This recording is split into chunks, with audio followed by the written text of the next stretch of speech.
Maayong gabi guys. Welcome to my vlog.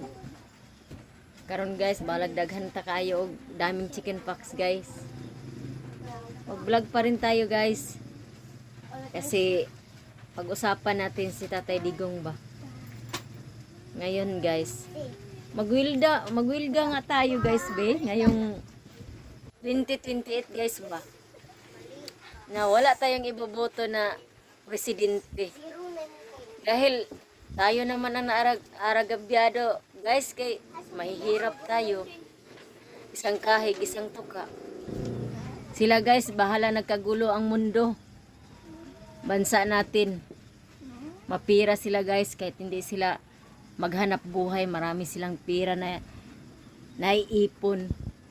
Tayong mga mahihirap lang guys, kawawang kawawa. Paano kung magmarsyalo tayo dito guys? Anong kakainin namin dito mga mahihirap lang, isang kahig, isang tuka?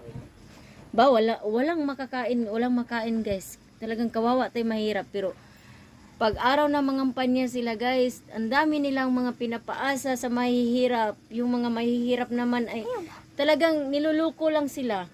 Pagdating nanalo na sila nang nakaupo, pinatupad ba nilang pinapaasa nila sa mga pobre? Wala guys.